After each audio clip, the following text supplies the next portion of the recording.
भैया लोग की फरमाइश रहे वो ये बड़ी पूरा गाता कवर ले बात भाषण में भैया हर जगह से वीडियो आई लो भाषण में गाता कोरल बजा तो क्या फगुआ में ओ सोने वाली करी है कि फगुआ में ओ सोने वाली करी है और होली चोली बापू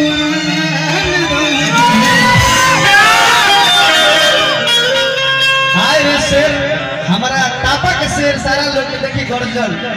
अब चिल्ला के जब बोलत तो चिल्ला ये लोग तेरी गरज के फगुआ में ओसो हेने कि फगुआ में ओसो ने करी है कि भर होली चली बबुआ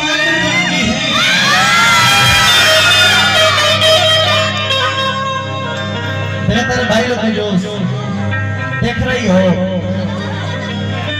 टूटल फूटल लौटाई नहीं दे रही थी केने घुस गई होना बहुत कहे तो है वो औरत अपना राजा जैसे हमने चाचा जी भी गईले हैं लेकिन हमने के थोड़ा सा करके नाच गा गाइब जा औरत पूरा भाव में कहत दिया देखिए पर छोटे भैया है करे जा बड़ भाई हमारे छोटे भैया हमेशा आशीर्वाद प्यार रहेला ये लोग के प्यार आशीर्वाद सब कुछ पब्लिक के चलत रही जा जे कुछ भी गावत बजावत बन जा छोटू भैया सब गवे लोग के प्यार आशीर्वाद का भाई लोग के हो रहे तो ये हो गई ले ली लेकिन तारा ना दे और कोना भाव में बहुत दिया जाए तो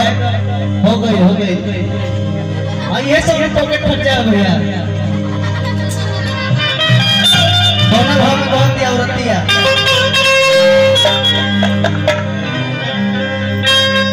ये राजा जी सुननी है कि राव दिल्ली से गाड़ी धोले बने आओ ताली राव से लुटी हो रहा बा विनती बा ये राजा जी एगो कोरिया सेट लगावे खातिर ले ओए के नो कोरिया हर जगह यू सुमरा हर सदिया राजा जी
थोड़ा कमर हिलाइए